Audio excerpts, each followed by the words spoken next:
Il était une fois une gourmette intrépide qui partait à la conquête de cette terre appelée gastronomie. Lors de ses expéditions, elle rencontra des chefs talentueux et fort sympathiques.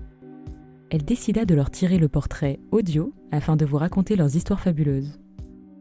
Et l'exploratrice ? C'est moi. Salut à toi auditeur gourmand, je suis Jennifer Anne, créatrice du média Culinariste. Culinariste est un podcast où je vous raconte de manière romancée l'histoire personnelle de chefs ou d'artisans qui m'ont touché au cœur et à l'estomac. Le 2e épisode de la nouvelle saison est déjà un hors-série ? Eh bien oui, confinement oblige, on s'adapte.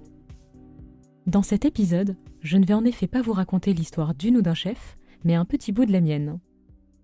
Non pas que ma vie soit particulièrement passionnante, mais parce que j'ai vécu une aventure qui pourrait t'intéresser, cher auditeur gourmand. Avant de débuter un nouveau job et avec un peu de budget formation qui me restait de l'ancien, je m'étais inscrite à une formation continue, entendez pour adultes généralement en reconversion, à la prestigieuse école de cuisine dont viennent pléthore de chefs de la hype parisienne, qu'on appelle même le Harvard de la gastronomie. J'ai nommé l'école Ferrandi. Une véritable machine à fabriquer des chefs étoilés comme Adeline Grattard, Tommy Gousset, Éric Trochon, Kelly Rangama. Bref, la liste est interminable. D'ailleurs, des anciens élèves sont passés dans mon podcast, comme Adrien Ferrand et Laura Portelli qu'on embrasse, avec un masque évidemment. Donc vous l'avez compris, Ferrandi, c'est la classe à Dallas. Mais les paillettes, c'est bien pour les réseaux sociaux. Maintenant, pour la maudite somme de 4 410 €, j'espère bien sortir de là après 3 semaines temps plein, en ayant vraiment appris les techniques professionnelles comme promis. Je vous propose de le découvrir.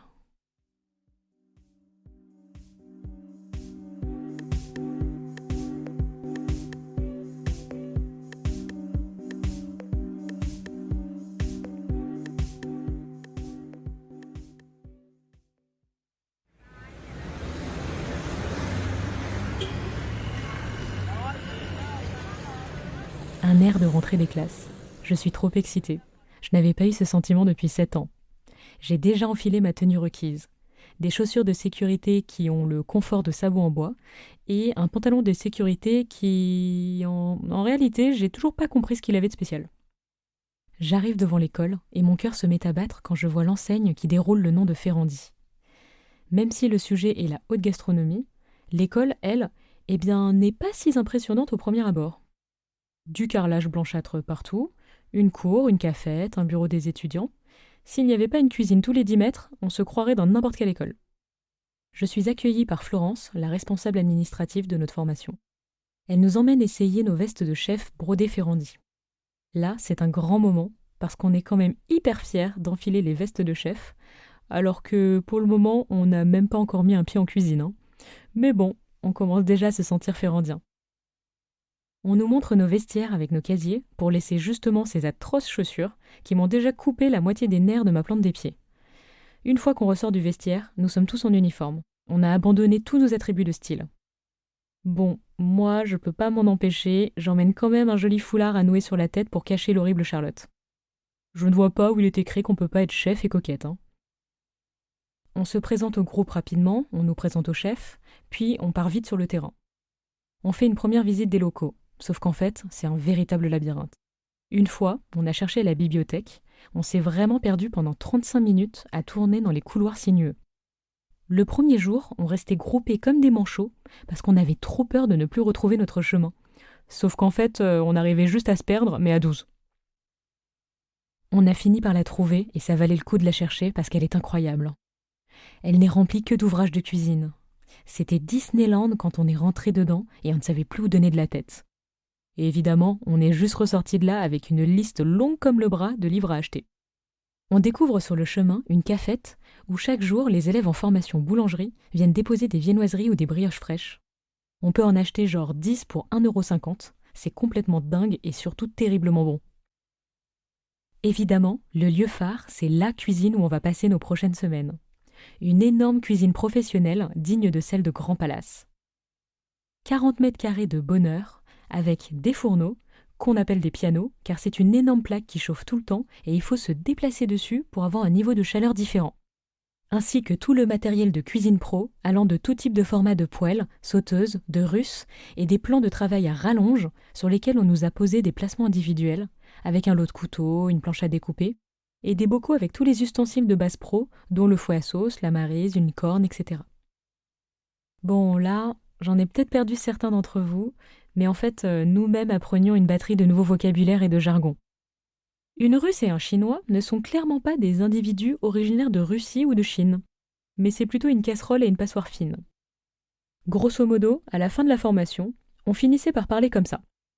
Épluche la courgette au castor, puis cisèle l'échalote avec l'éminceur, débarrasse-la dans une calotte ou un bahut, ensuite tu brides la volaille pour la cuisson et tu singes la sauce à la fin. Hein ? Alors, vous avez compris ? Bon allez, je traduis en langage de civil. Épluche la courgette à l'économe, puis coupe finement l'échalote avec le gros couteau et mets-la dans un bol ou un pot en inox. Ensuite, attache la volaille avec de la ficelle et une aiguille pour faire tenir les membres afin de la cuire et tu farines la sauce à la fin. Ah ouais ! Dès les premiers cours, on apprend les différents taillages.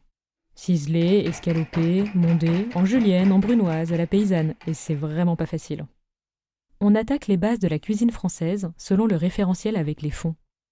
Fond brun de veau et fond blanc de volaille, qu'on réutilisera pour faire une fricassée de volaille au mori et un pot-au-feu. Sauf que là, on n'est pas à la maison. Le fond brun sera clarifié, donc retiré de toute impureté selon une technique bien précise, comme pour faire ces jolies cristallines en charcuterie. La volaille, elle, arrivera entière, et on devra la vider et découper chaque partie nous-mêmes en gardant une présentation acceptable pour un resto gastro. Donc la peau ne doit pas partir à volo, par exemple. La cuisine dite domestique est à des kilomètres, voire bannie. Par exemple, comme on faisait tous nos bouquets garnis frais et à la minute, j'ai voulu parler au chef des bouquets garnis secs qu'on achetait en supermarché, parce qu'on voulait demander si notamment le laurier était parfois pas mieux sec. Et là, le chef a bugué. Il ne comprenait juste pas comment on pouvait acheter des bouquets garnis. Il ne me croyait même pas quand je lui disais que c'était commercialisé et packagé. Oh ! Bon, là, je me suis dit que j'allais pas lui parler tout de suite de cubes de bouillon de volaille déshydraté ou de sauce magie cache-misère, sinon il allait me claquer entre les doigts. Notre chef formateur, c'est le chef Stéphane Jakic. Carré, pro, avec lui, rien ne dépasse. Et au début, ça ne déconne pas. Mais au fil des jours, les choses vont évoluer. Vous le découvrirez à la fin de l'épisode. Durant le reste de la semaine, on envoie aussi une cuisse de volaille farcie en melon, des gougères au fromage, un ceviche de dorade et un saumon grillé sauce béarnaise avec son fenouil braisé et sa pomme paillasson. Mais le plat le plus incroyable reste le pot-au-feu gastronomique. On n'est pas dans le plat de la maman qui a tout mis en vrac dans sa marmite. Chaque élément ici a été cuisiné séparément et précisément découpé pour un montage moderne. On n'a jamais fait un plat aussi joli et bon. Au fil des jours, le rythme commence à s'intensifier. Et un jour où on a dû lancer 4 préparations en même temps, ça a été l'épreuve du feu et du couteau. Ça se brûlait et se coupait de tous les côtés, c'était l'hécatombe. Là, on comprend bien qu'on n'est pas dans un atelier de cuisine type atelier des chefs pour le fun. On est vraiment à une formation pour rejoindre une brigade, avec notamment les mêmes exigences d'hygiène et sécurité qu'en restaurant gastro. À la fin de la semaine, on a un coup de barre incroyable. Chaque jour, nous tabassons à un rythme de coups de feu durant 5 heures d'affilée sans pause, même pas pour aller aux toilettes. Et le plus dur pour moi, qui était habitué à un métier de bureau assise, c'est de rester debout non-stop en tension. En fin de journée, les jambes brûlent et on ne sent plus ses pieds. Le chef nous avait prévenu que ça allait taper dans les pattes, mais j'avais pas imaginé à ce point-là. Par contre, au bout de la première semaine, on commence déjà à ne plus le sentir et on arrête enfin de boiter pour rentrer chez soi. C'est le métier qui rentre, comme on dit.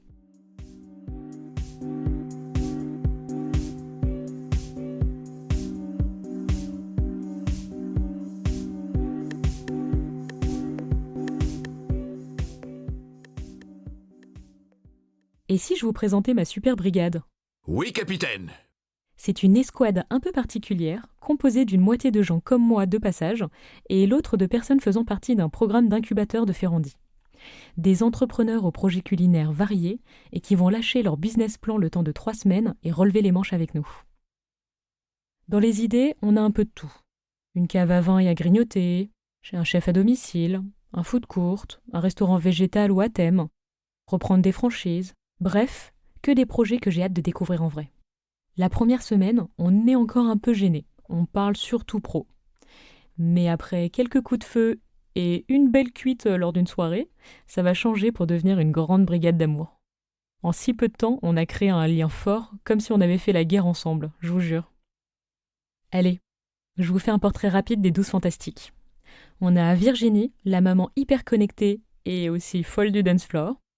La géniale Élise, bordelaise qui n'hésite pas à coller sa main sur le piano pour vérifier si c'est chaud, et oui, ça l'était.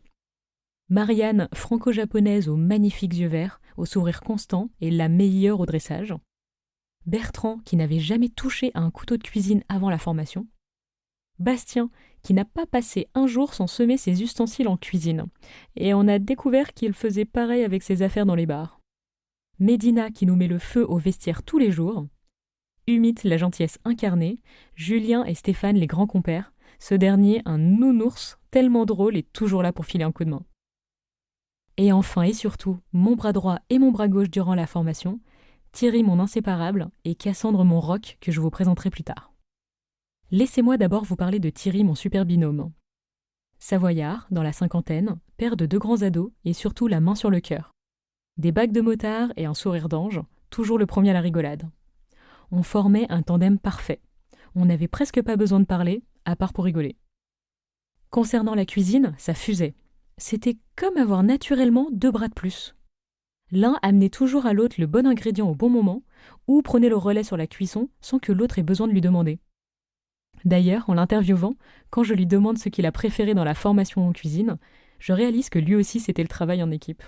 Alors ça va pas être la découpe parce que j'y ai laissé un demi-doigt, mais je dirais que le fait de pouvoir déjà de travailler en équipe, ça c'est quand même extrêmement agréable, pouvoir bosser en binôme, parce qu'on s'aperçoit qu'il faut arriver en fait à passer d'une tâche à l'autre, à faire confiance à l'autre, ne pas savoir forcément suivre tout ce qui est fait au moment où ça se fait, mais savoir qu'au final tout va se rejoindre et tout va se lier. Et puis quand on goûte au plat au final, on s'aperçoit que c'est juste terrible. Donc j'aime bien ce côté-là. Je trouve que ça donne... on sent vachement l'esprit, un peu team spirit qu'il peut y avoir dans une équipe en cuisine, quoi. On parle de brigade, mais c'est pas pour rien. Avant la formation, Thierry, que j'appelle affectueusement Titi, a eu plusieurs métiers. D'abord expert de la logistique, il a ensuite créé son entreprise qui proposait une application digitale qu'il a revendue aux grandes surfaces. Titi fait partie du programme Ferrandi Entrepreneur, et le projet qu'il est en train de monter pour sa Savoie natale est un dîner-spectacle de qualité où on retrouverait à la fois un restaurant gastronomique et un bar à cocktails. Selon lui, Paris centralise les sorties culturelles et le patrimoine culinaire. Son objectif est d'amener une offre aussi qualitative, mais chez lui. Un projet qui lui tient à cœur et qu'il va partager avec son fils. Et quand je lui demande ce qui lui plaît le plus dans le programme entrepreneur, voilà ce qu'il me répond. Je crois que ce qu'il y a de plus plaisant aujourd'hui, c'est de rencontrer certains chefs et de voir avec quelle fougue ils présentent et ils parlent de leur métier. C'est vraiment des gens qui sont hauts en couleur, qui ont une gouaille absolument terrible. Et ça met une pêche d'enfer. C'est vraiment génial. Ah bah ça, en termes de chef haut en couleur, justement, on va être servi.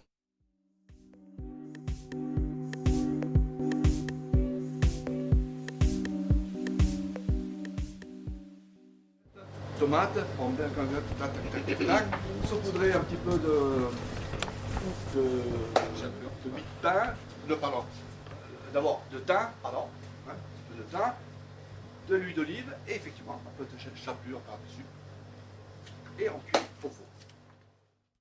C'est la 2e semaine. On a un autre chef, une autre ambiance. Chef Antoine Schaeffer. Une des premières générations de Ferrandi, aujourd'hui à la retraite avec sa table d'hôte dans le sud. Chef Schaeffer nous offre une semaine ensoleillée avec un accent du sud-ouest et avec beaucoup, mais vraiment beaucoup d'huile d'olive et de piment d'Espelette. Il en met partout et tout le temps, c'était devenu un running gag. Chaque fin de journée, je lui faisais croire que sa bouteille d'huile était pleine le matin. Par contre, c'est clairement un autre style de cuisine. On fait bien moins dans la dentelle, mais bien plus dans la convivialité.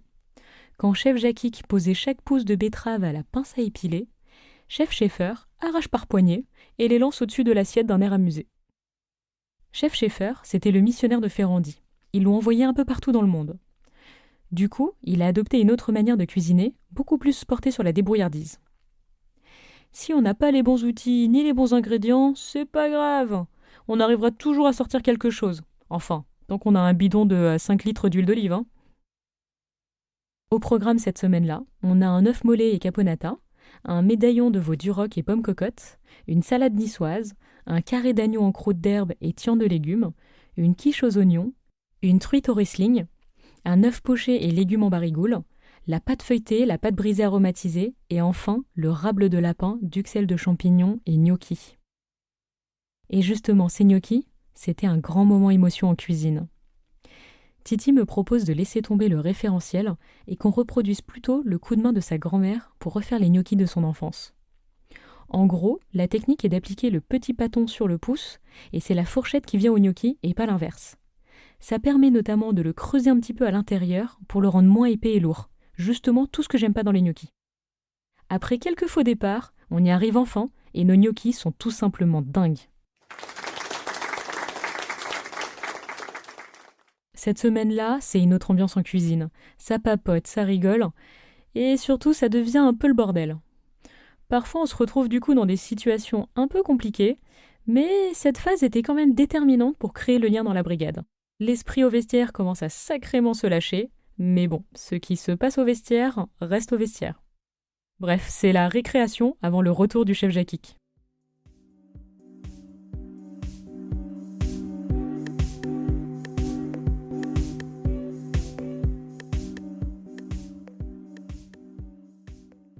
Tout à l'heure, je vous ai promis de vous présenter ma camarade Cassandre. Bientôt la trentaine, elle fait partie de la révolte des premiers de la classe et a quitté un poste de commercial chez Unilever pour se lancer chef à son compte. Avant la formation, elle venait de passer par un stage dans une brigade. Donc Cass était toujours celle vers qui me tourner quand je ratais un truc et elle m'aidait toujours à rattraper. Cass est d'origine bretonne et chinoise, et comme mélange de gènes, j'ai découvert qu'il n'y avait pas plus gourmande. Fille de pâtissier, elle a baigné dans la cuisine, je lui laisse vous raconter. J'ai grandi dans la pâtisserie de mes parents. Mon papa était pâtissier, donc j'ai grandi dans un labo. La cuisine, j'ai toujours aimé ça. À la maison, on a toujours cuisiné. Je pense que la première chose que j'ai appris à faire, c'était des œufs au plat, qu'on mangeait tous les week-ends avec mes frères et sœurs, quand les parents n'étaient pas là. Son projet post-formation est de faire du stylisme culinaire en accompagnant les pros ou en créant son propre livre de cuisine. Elle veut aussi proposer des ateliers de cuisine à domicile pour montrer aux gens qu'on peut cuisiner sain et facilement. Je lui ai demandé ce qu'elle avait préféré dans la formation, et je crois bien que ça résume aussi ce que j'ai adoré. À part la team de tarés, non, moi c'était d'apprendre des choses tous les jours. Tous les jours, on a appris quelque chose de nouveau. Alors ça pouvait être juste un mot, un terme en fait de cuisine professionnelle. Voilà, en fait c'est d'apprendre toutes ces choses-là et puis voilà, de bosser aussi auprès d'un chef qui t'apprend des nouveaux gestes tous les jours et puis d'apprendre aussi des autres.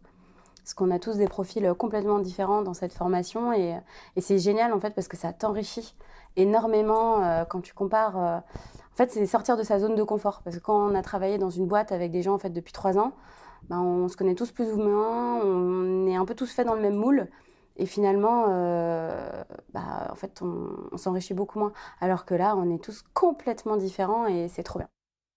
Ouais, je vous confirme que c'est aussi ce que j'ai adoré.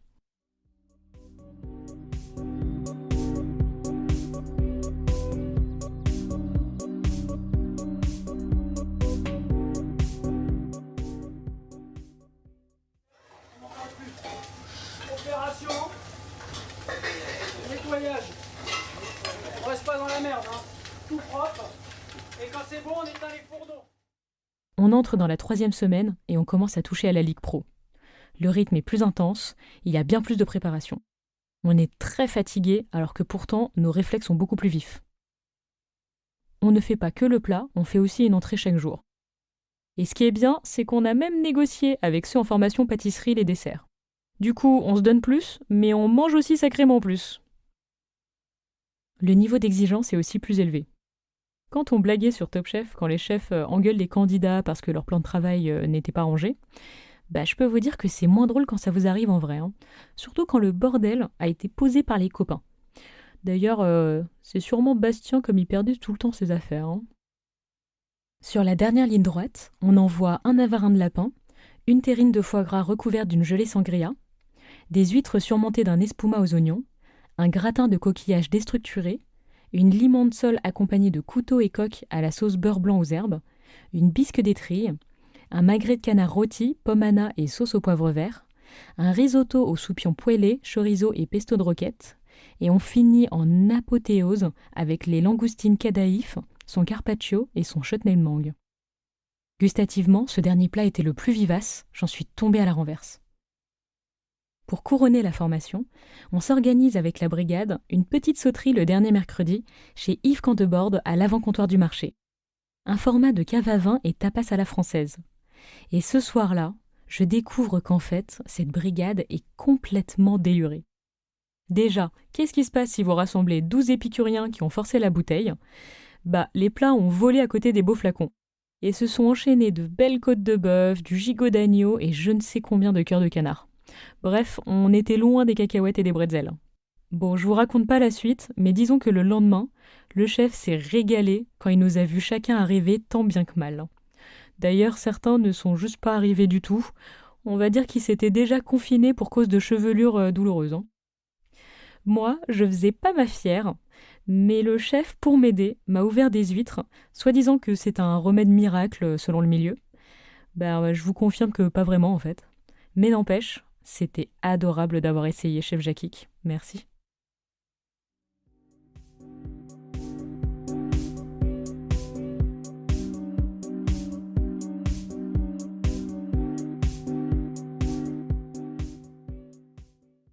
Chef Stéphane Jakik, c'est le chef qui vous fait flipper au début, mais avec qui vous finissez par bien rigoler à la fin. C'est le genre de chef qui dégage une autorité naturelle et qui inspire la discipline. Sauf que moi et la discipline, ça fait 4. Dans mon métier d'origine, le marketing, c'est pas vraiment le maître mot, vu qu'on nous demande de toujours chercher des idées hors du cadre. Donc il m'a fallu un peu de temps pour rentrer dans les rangs, même si je suis pas tellement sûre d'y être arrivée en fait, faudra demander aux camarades. J'avoue que j'étais plus souvent à demander au chef si je pouvais faire ça autrement, ou souffler dans l'oreille de mon titi que j'allais ajouter un petit truc par-ci, un petit truc par-là. Comment est-il devenu chef ? Eh bien, c'est sa mère qui a choisi pour lui, comme il ne savait pas ce qu'il voulait faire. Quand il y réfléchit, en fait si, il y aurait eu un autre métier qu'il aurait adoré faire, et je m'y attendais pas. Hormis vouloir être footballeur professionnel, voilà, le problème il est là, quoi. Moi, ma vie se résumait au foot, quoi. Le Messi, en fait. Non, mais j'étais de la bonne génération 98, j'aurais pu jouer, ils avaient tous la... Et ouais, chef, vous étiez peut-être à ça de devenir champion du monde, on ne saura jamais. Il a commencé en apprentissage dans un restaurant dans une grotte troglodyte, puis a directement rejoint un étoilé Michelin. Ensuite, il a majoritairement enchaîné des relais châteaux, en Touraine, mais aussi à l'étranger comme en Angleterre ou en Suisse.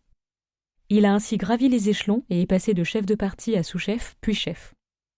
Un jour, il voit une annonce passer. Il y a envoyé son CV par hasard, juste pour voir. Mais derrière cette annonce, c'était l'école Ferrandi, chez qui il s'est épanoui depuis plus de 20 ans. Mais comment on devient chef formateur chez Ferrandi d'ailleurs ? En fait, il cherchait un chef, quelqu'un avec 10 ans d'expérience professionnelle en gastro, que j'avais, qui maîtrisait une langue étrangère et qui avait envie d'enseigner aux adultes. Voilà, les entretiens, le test, le concours pour passer le... Ah, il y a un concours pour... Oui, on était une 23, on devait être 22, 24 ce jour-là pour 2 postes. Et donc des postes de chef formateur. Ouais. Ah ouais. Donc on avait 3 plats de l'escoffier à faire en 5 heures pour 8 personnes, avec jury de dégustation, jury technique en cuisine. Il y avait des meilleurs ouvriers de France qui nous jugeaient. Voilà, donc j'étais... Et après ça, j'étais sélectionné et j'ai démarré comme enseignant-formateur pour les adultes en reconversion professionnelle. Chef Jakik enseigne surtout aux adultes français ou étrangers. Il n'aime pas trop le côté babysitting avec les étudiants. C'est lui qui crée les recettes dans lesquelles il intègre toutes les techniques du référent et il les adapte au mieux selon les produits de saison. C'est quoi sa méthode d'enseignement ? J'impose aussi ma façon de faire pour que vous rentriez aussi dans le moule, pour que ça crée un groupe et que tout le monde soit à peu près au même niveau, où tout le monde écoute le même message. Alors, j'aime bien me servir de l'humour, des fois être sarcastique, mais c'est bon signe chez moi. Si je vous chambre, c'est que je vous apprécie, parce que j'emmerde pas les cons, comme je dis. Généralement, je les laisse de côté. Ah tant mieux, parce que je m'étais bien fait chambrer.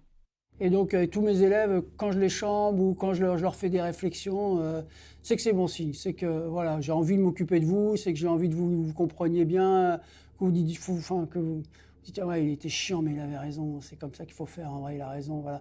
Et imposer mon style pour faire voir que, bah oui, enfin, vous avez choisi de venir dans une formation comme ça, mais vous venez chercher le côté professionnalisme. C'est pas le petit atelier où tu fais ta petite recette et t'es content, quoi. Il faut essayer de monter toujours. Voilà, la méthode, le rangement, le nettoyage, l'organisation. Et ça, vous verrez que ça vous servira pour le futur. Parce que vous y penserez. Et après, vous allez le faire machinalement. Puis si un jour vous arrêtez, vous dites, bah ouais, en fait, c'est Jackie qui faisait ça comme ça, il nous a appris comme ça. Et c'est ça qu'on apprend aux élèves au début. Ce qu'il aime en tant que chef formateur versus chef de restaurant, c'est le suivi des élèves. Il adore voir leurs évolutions, les voir grandir. Généralement, ses anciens élèves adorent lui redonner des nouvelles et l'inviter là où il bosse. Bah oui, après tout, il est leur premier chef, ça compte. D'ailleurs, à nous aussi, ça restera notre premier chef.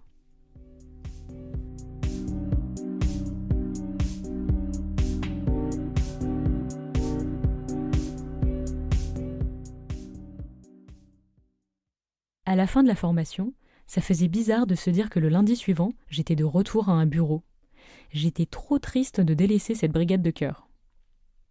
On se quitte quand même en achetant tous ensemble nos premiers couteaux japonais, un moment fort que seule cette bande de passionnés pourrait comprendre. On a même appelé ça la cérémonie des couteaux. Ouais, je vous ai dit qu'ils étaient un peu foufous. Hein. Après ces 3 semaines intenses, eh bien ma foi oui, j'ai énormément appris. J'ai appris toutes les techniques de base, allant des découpes aux différents fonds, à préparer tout type de poisson ou de viande. Et d'ailleurs, on a aussi régalé nos proches. Oui, parce que certes, le midi, on dégustait ce qu'on cuisinait durant 5 heures, mais il faut savoir qu'on ramenait aussi largement pour le dîner. Mon mari était aux anges. Maintenant, il n'y a plus qu'à pratiquer tout seul.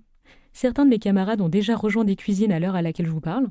Pour ma part, je n'ai pas prévu de cuisiner pour travailler pour le moment, donc je vais pratiquer à petite échelle pour régaler comme jamais mes potes et ma famille.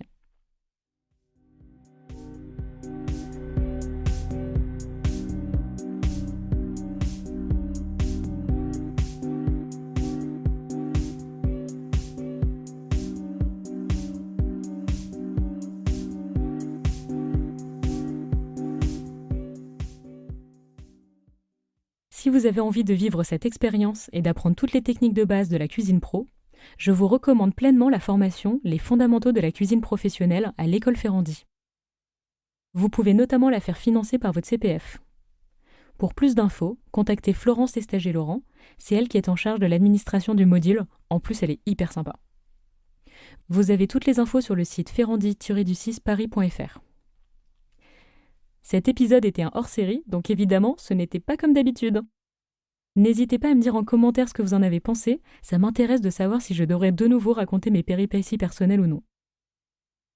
Cet épisode a été écrit et réalisé par Jennifer Anne, puis mixé par Fabien Nilo.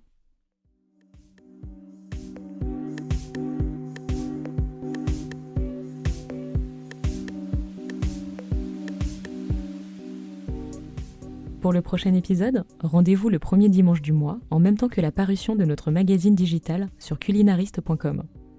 Et oui, Culinariste, c'est aussi un magazine que j'écris avec ma partenaire Hélène Borderise.